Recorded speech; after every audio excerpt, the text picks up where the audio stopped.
Bonjour à tous, bienvenue sur la chaîne IMO. Aujourd'hui une nouvelle vidéo, on va parler de meublé, on va parler de fiscalité et d'impôts donc autour de la location en meublé. Allez, c'est parti.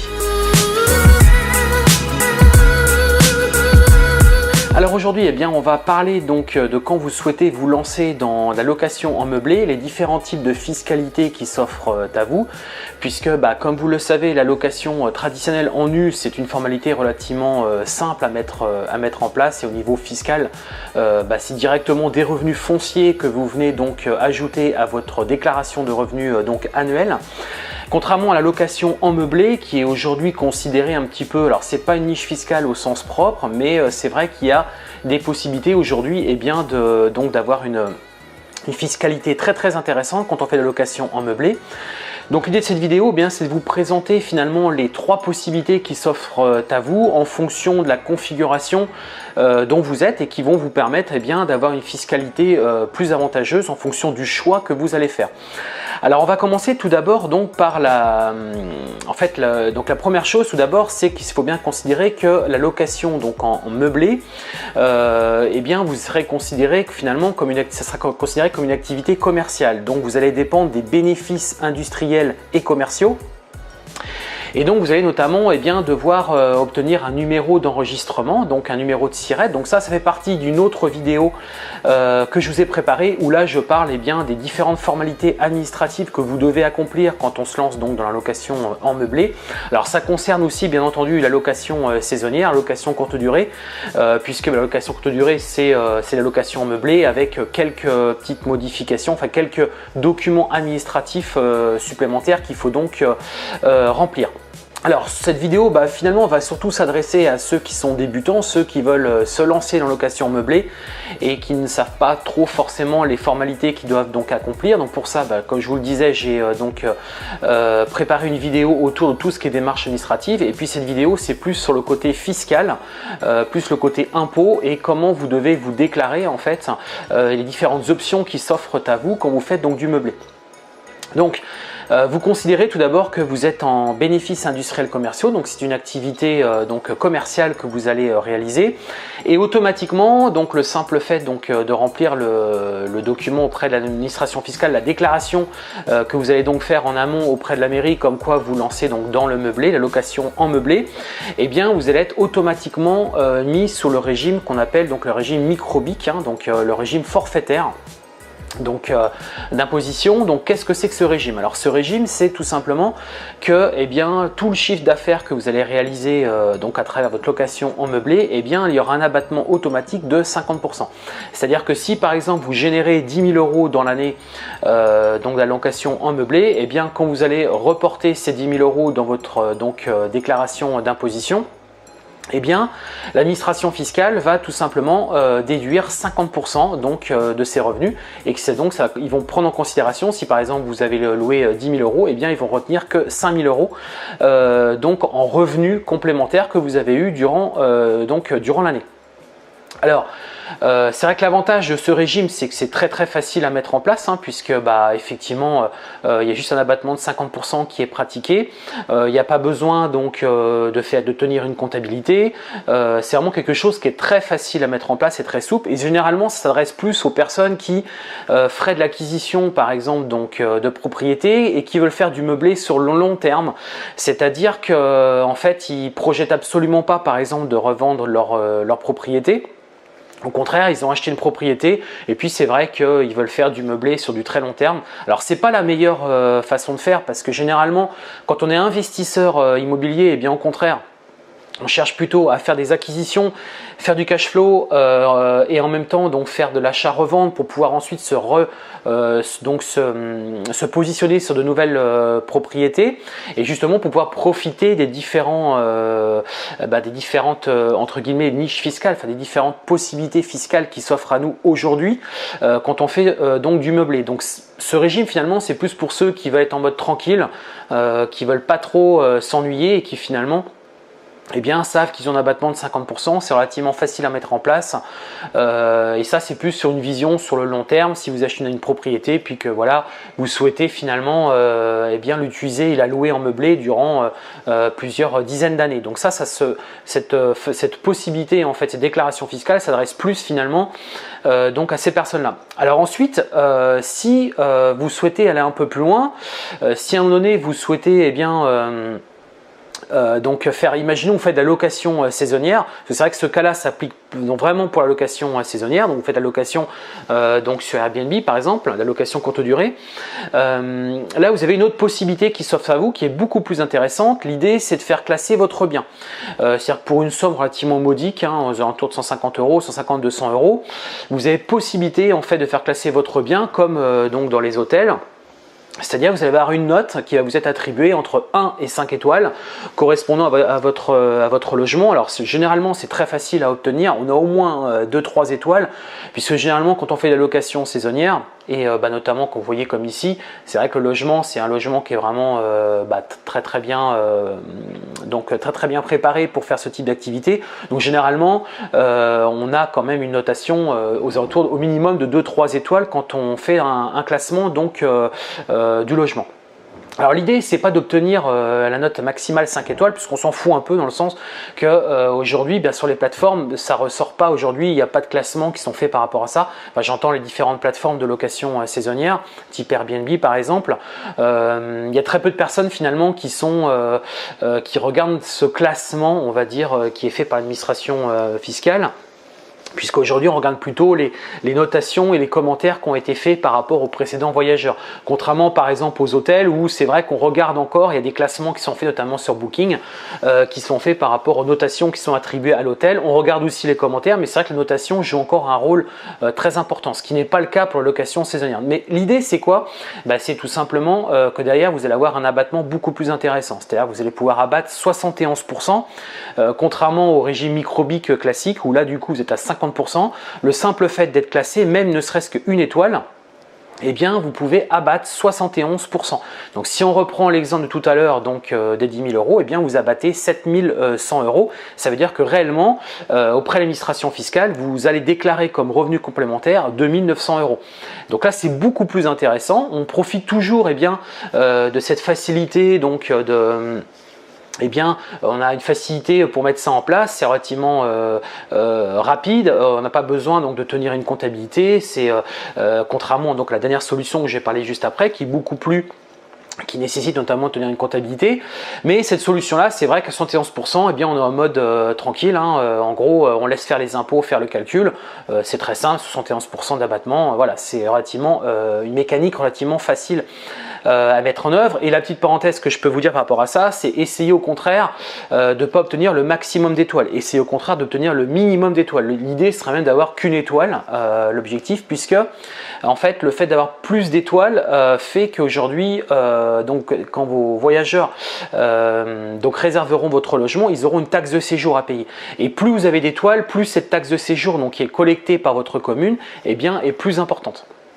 Donc l'idée c'est au contraire d'avoir plutôt une étoile parce que ça c'est des frais que vous pouvez pas du tout contrôler, c'est des frais qui sont applicables automatiquement, notamment des plateformes comme Airbnb qui aujourd'hui les collectent directement et du coup ça va rajouter un coût à la nuit supplémentaire et ça peut faire que tel et tel voyageur vont peut-être plutôt choisir un autre logement plutôt que le vôtre parce que quand ils vont regarder au bout du bout le montant final à payer, c'est vrai que s'il reste plusieurs jours, c'est vrai que s'il y a plusieurs personnes à loger dans votre propriété, il y aura donc un coût plus important à supporter par le voyageur. Donc l'idée c'est faites classer votre logement et essayez d'obtenir finalement la note la plus basse possible. Vous pouvez demander aussi à la personne qui passe de pas forcément exagérer, au contraire qu'ils mettent plutôt une note plutôt à la baisse que plutôt à la hausse. Donc ça c'est une chose, alors ça reste très intéressant, effectivement, vous n'avez pas trop à vous soucier, vous n'avez pas trop, donc on y vient, donc maintenant c'est le régime donc réel. Alors là, comment ça se passe? Eh bien, il faut prévenir l'administration fiscale que vous souhaitez passer au réel. Alors, le réel, contrairement aux deux régimes que je vous ai proposés, enfin que je vous ai parlé juste avant, donc il y a beaucoup d'avantages, mais on va commencer tout d'abord par les inconvénients. Donc, contrairement aux solutions précédentes où c'est très facile à mettre en place, très rapide, eh bien, le régime réel, c'est un peu plus compliqué. C'est-à-dire que vous allez devoir tout déclarer, hein. Donc, ça veut dire que vous êtes obligé de faire appel à un comptable. Donc ça, c'est vrai que ça va avoir un coût pour vous à l'année en fait, hein, et puis ça va être beaucoup plus, ça va demander d'être beaucoup plus rigoureux dans la tenue comptable de tout ce qui va se passer, notamment par rapport à toutes les factures qui vont être établies, par rapport à vos prêts, par rapport à, donc on y vient, hein, par rapport à vos amortissements. Donc, le régime du réel, c'est quoi? Le régime du réel, en fait, l'idée c'est quand vous êtes un investisseur immobilier, c'est que quand donc vous achetez une propriété, généralement on a fait des travaux, généralement donc on a fait un prêt bancaire, hein, c'est à peu près la règle. Et l'idée c'est que justement, en fait, le régime réel c'est plus ou moins une niche fiscale dans le sens où vous allez pouvoir donc faire des abattements, c'est-à-dire que c'est un peu comme dans une entreprise, mais c'est quand même beaucoup plus facile à mettre en place. C'est moins complexe quand même qu'une entreprise, mais on est sur le même principe, c'est-à-dire que vous allez pouvoir abattre notamment tout ce qui est prêt bancaire et tout ce qui est donc amortissement par rapport donc à votre bien et par rapport aux travaux. Et puis en plus de ça, vous allez pouvoir déduire toutes les charges. C'est-à-dire que là, autant auparavant, on parlait de chiffre d'affaires. Donc si vous avez par exemple loué pour 10 000 euros, on retenait 10 000 euros. Autant là, ce qu'on va retenir, c'est votre chiffre d'affaires moins toutes les charges que vous avez pu subir. Alors si par exemple, vous faites de la location saisonnière, location courte durée, vous avez très certainement des frais d'électricité, des frais de copropriété, taxes foncières, des frais d'eau, des frais d'internet, des frais de comptable.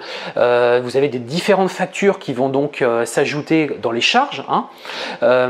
Et en plus de ça, vous allez donc avoir un prêt bancaire. Donc dans le prêt bancaire, comme vous le savez, il y a donc toute une partie intérêt. Là c'est pareil, vous allez pouvoir déduire donc tous les intérêts que vous avez à l'année, donc qui vont passer finalement dans les charges. Et également en fait autre chose. Donc là peut-être que ça ne vous parle pas, mais en fait on a ce qu'on appelle aujourd'hui comptablement, en fait on amortit ce qu'on achète. C'est-à-dire que c'est comme dans une entreprise, quand vous faites une acquisition, vous achetez de l'immobilier ou même du mobilier, tout ce que vous achetez qui va donc venir dans une entreprise, ou comme donc là ici dans le régime réel, puisque c'est exactement la même chose, eh bien ce que vous achetez en fait on va l'amortir. Donc notamment le logement, la propriété que vous allez acheter, on va l'amortir. Et on l'amortit généralement sur une vingtaine d'années. Alors dans la réalité, c'est un petit peu différent parce qu'en fonction de différents paramètres de votre propriété, votre expert comptable, lui, il sait, il a des tableaux et en fait, peut-être certaines choses vont être amorties sur 20 ans, d'autres sur 23, sur 24.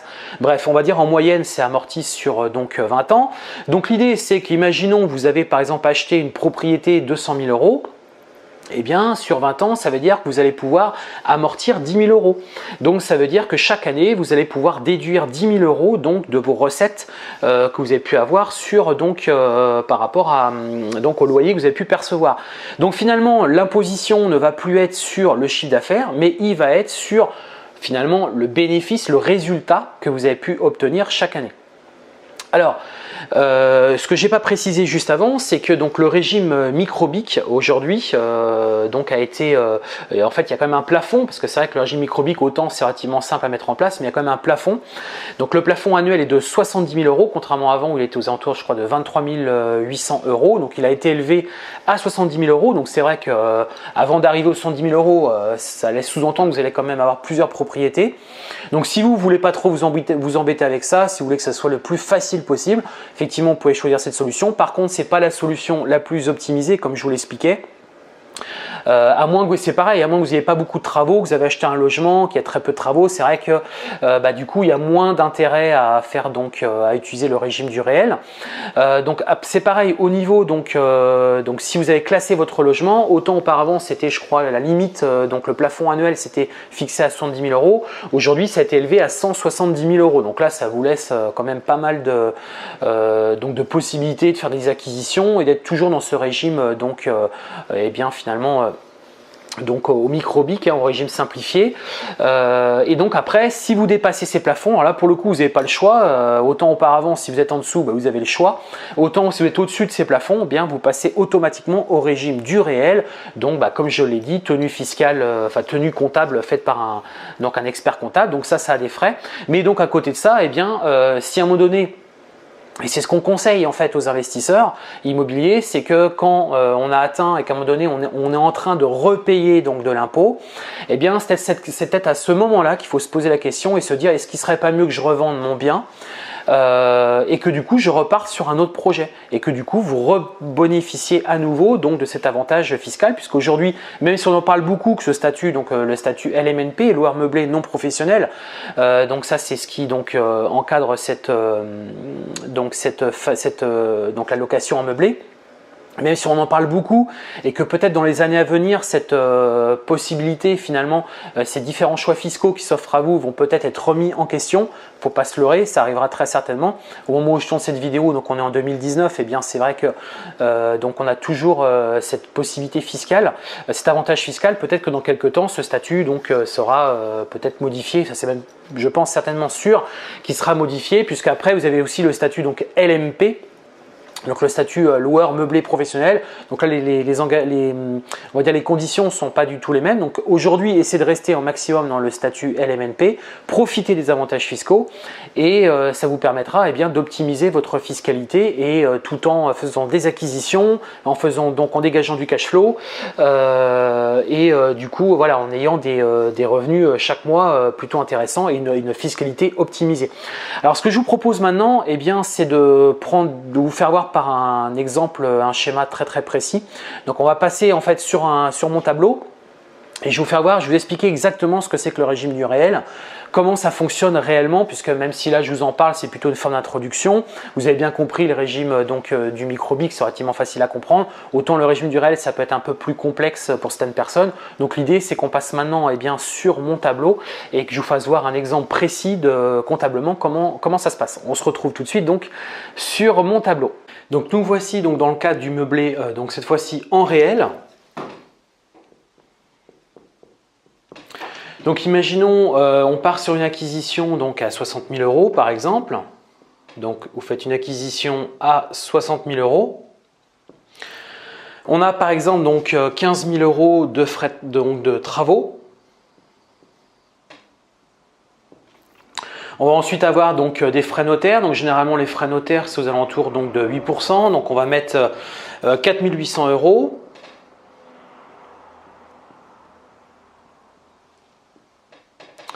Ensuite, on va peut-être très certainement avoir donc des frais d'agence. Donc des frais d'agence, on va mettre environ donc 3 000 € par exemple. Voilà, donc l'idée en fait, donc le montant de tout ça, ça fait donc 82 800 € donc pour votre acquisition. Donc bien entendu, l'idée c'est de financer tout ça par votre banque directement. Donc on arrive sur des mensualités qui sont aux alentours de 430 € par mois. Et donc l'idée de ça, en fait, donc l'idée du réel, tout simplement, contrairement aux deux autres régimes que j'ai pu vous parler juste avant, c'est de pouvoir donc déduire les charges et déduire les amortissements intérêts d'emprunt.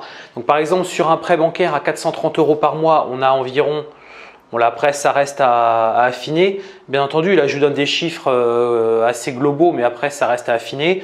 Donc on est sur 130 € par mois, donc sachant que généralement les intérêts d'emprunt ont tendance à diminuer plus les années avancent. Donc c'est aussi pour ça que c'est intéressant donc d'être au réel, on va dire les 10 premières années peut-être un petit peu plus, et puis au bout d'un moment ça sera beaucoup moins intéressant et c'est peut-être là justement où il faut envisager plutôt de revendre sa propriété. Si on est toujours dans le cadre d'un investisseur qui souhaite faire une optimisation fiscale par rapport à ses investissements. Alors si on reprend notre schéma dans le cadre donc du réel, donc on a donc du coup ici vous avez fait votre acquisition de 60 000 €. Donc 60 000 €, l'idée c'est qu'on va amortir ce bien. En fait, il y a une règle comptable qui existe dans les entreprises et également donc au réel, en LMNP. C'est que vous pouvez donc amortir votre propriété. Alors généralement, ça s'amortit en règle générale aux alentours de 20 ans. Mais techniquement, ça peut être un petit peu plus. Ça, faut voir ça avec un comptable. Lui pourra vous expliquer. Il y a certaines parties qu'on peut amortir du logement, qu'on peut amortir plus longtemps. Mais on va dire en règle générale, c'est donc sur 20 ans. Donc si on amortit ce bien sur 20 ans, eh bien on a donc 3 000 euros.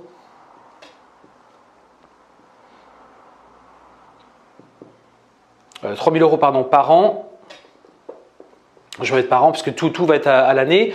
Donc on va avoir un amortissement donc, dans les charges de 3 000 euros par an donc, par rapport à votre logement. Ensuite, on va pouvoir, donc là c'était donc les travaux. Les travaux, vous allez pouvoir les déduire, les passer en charge dès la première année, les 15 000 euros. Et je vous encourage à plutôt les passer en une fois. Je vais vous expliquer pourquoi juste après. Ensuite, donc là, comme je vous avais dit, les frais de notaire. Donc là, c'est pareil, on va donc venir abattre nos frais de notaire.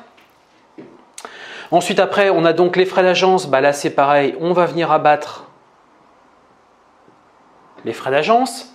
Et puis, comme je vous le disais, on peut abattre également les intérêts d'emprunt. Donc, les intérêts d'emprunt s'élèvent à 130 euros par mois. Donc, on est donc à 1 560 euros donc, annuels. Donc là, si on additionne tout ça, la première année, en gros, vous pouvez donc estimer pouvoir déduire donc 27 360 euros de charges dès la première année. Donc ça, c'est l'année numéro 1. Et puis ensuite, l'année numéro 2, vu que vous aurez déjà donc abattu tout ce qui est travaux, frais de notaire, frais d'agence, et en fait, chaque année, ensuite, vous pourrez déduire ce qui vous reste, donc 3 000 euros, donc qui correspond à l'amortissement de votre propriété, et les 1 560 euros qui sont les intérêts d'emprunt. Donc ensuite, après, chaque année, donc l'an numéro 2, l'an numéro 3, etc., eh bien, vous pourrez abattre exactement donc 4 560 euros que vous pourrez donc passer en charge. Donc, qu'est-ce qui va se passer concrètement? Imaginons vous louez donc 600 euros votre logement à l'année, au mois, pardon, 600 euros par mois. On est donc sur un revenu locatif, donc un chiffre d'affaires de 7 200 euros par mois. Ok? Par an, pardon. Donc ça, c'est ce que vous devez déclarer normalement au niveau de vos impôts. Mais vu que vous avez des charges en FAT, vous avez donc 27 360 euros. Et bien là, on voit que donc si on déduit 27 360 euros moins les 7 200 euros, eh bien, il va vous rester à reporter donc pour l'année suivante. Et c'est là où c'est très intéressant, justement, de tout passer dès le départ. C'est ce que je vous disais par rapport aux travaux. C'est que vous avez une réserve en fait donc de 20 160 euros. Et l'idée, c'est que ça ne sera pas perdu parce que ça, en fait, vous pourrez tout simplement le passer l'année suivante. Donc, l'année numéro 2, l'année numéro 3, on va dire qu'en gros, pendant 4 ans, grosso modo, 4-5 ans, vous êtes tranquille, vous allez vraiment pouvoir tout abattre. 5 années, même sans problème, vous allez pouvoir tout abattre et du coup, vous serez l'idée, c'est quoi l'idée finalement du réel? Eh bien, c'est d'avoir une imposition à 0 euros. Parce que l'idée, c'est que vous allez avoir plus de charges que réellement de rentrée d'argent. Donc l'idée, c'est qu'on approche les 0 euros et qu'en fait, on soit fiscalement imposé sur le montant qui reste donc au niveau donc de vos revenus, et bien qui sera donc de 0 euros puisque vous aurez abattu un maximum de charges et que donc au final, être imposé sur 0 euros, ça vous donnera toujours 0 euros. Donc on voit bien que ce système-là vous permet de passer dès la première année un maximum. Ensuite, on reporte chaque année. Et puis ensuite, une fois que ce crédit-là, on va dire cette réserve aura été épuisée, qu'on aura atteint donc, les 0 euros, qu'on aura tout épuisé, ensuite après vous passerez sur l'abattement de 4 560 euros. Donc on va dire au bout de plusieurs années même. C'est pour ça que généralement on encourage à faire des travaux parce qu'on peut les passer tout de suite en charge en fait. Et donc ça c'est fiscalement déductible. Contrairement par exemple au foncier, où là le foncier on n'a pas toutes ces mécaniques, on ne peut pas faire entrer tout ça, on ne peut pas amortir, on ne peut pas faire entrer les intérêts d'emprunt, tout ça c'est pas possible. L'idée c'est que, puis là cette mécanique de pouvoir reporter ça chaque année, c'est vraiment quelque chose qui est très très intéressant pour les investisseurs.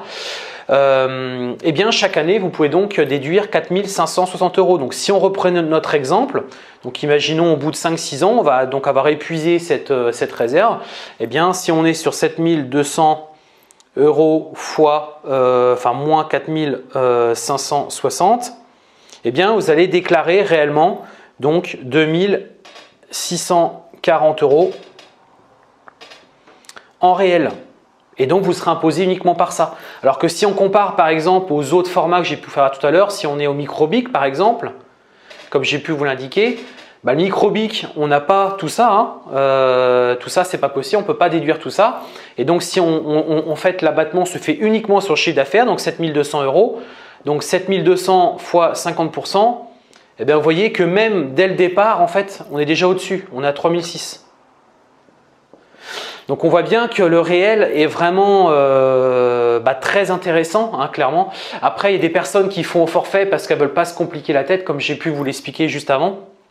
Mais globalement, vous voyez bien avec cet exemple que c'est clairement parlant et que vous allez pouvoir optimiser votre fiscalité avec vos investissements locatifs et en meublé. Puisqu'en foncier, ça, on n'a pas tous ces avantages. C'est pour ça qu'aujourd'hui, eh bien, je ne peux que vous encourager à faire du meublé. Donc ça s'applique pour le meublé classique, traditionnel.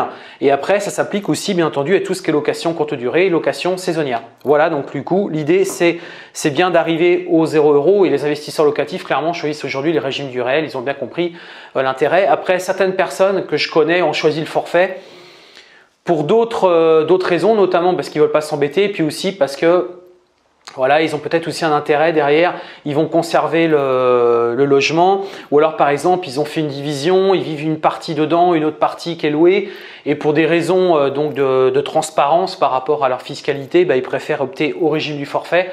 Comme ça on ne pourra pas leur reprocher qu'ils ont essayé de passer peut-être des frais personnels dans le cadre donc de cette activité de loueur meublé, puisqu'en fait c'était sur un logement qui était identique et qu'après c'est vrai qu'il faut éplucher les factures, etc. en fonction de qu'est-ce qui a été fait pour la résidence principale, la résidence principale, et qu'est-ce qui a été fait plutôt pour le locatif en meublé. Donc là c'est des cas un peu spécifiques qui font que les personnes rentreraient plus dans le régime du forfait.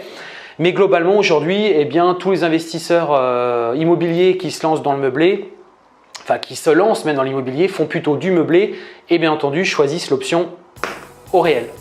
Voilà, j'espère que cette vidéo vous a plu. Si elle vous a plu, je vous invite à laisser un gros pouce bleu et à vous abonner à la chaîne, donc la chaîne immobilière, la chaîne IMO, où je publie des vidéos très fréquemment sur tout ce qui est location meublée, location saisonnière, sur la sous-location. Il y a aussi Maël qui m'accompagne sur la chaîne, qui lui parle beaucoup plus de location saisonnière à travers c'est la résidence principale. Je vous invite à suivre la chaîne régulièrement. On poste donc beaucoup de vidéos chaque semaine. En parallèle de ça, moi je vous ai préparé un guide gratuit à télécharger sur la location saisonnière et comment se lancer donc dans la location saisonnière. Donc je vous invite à le récupérer en cliquant juste en bas de cette vidéo. Il y a un lien qui vous permet de récupérer ce guide gratuit au format PDF. Je vous ai également préparé 1 heure de formation gratuite sur la location saisonnière. Donc c'est pareil, c'est gratuit. Il suffit juste de défiler juste en bas de cette vidéo et donc de récupérer le lien.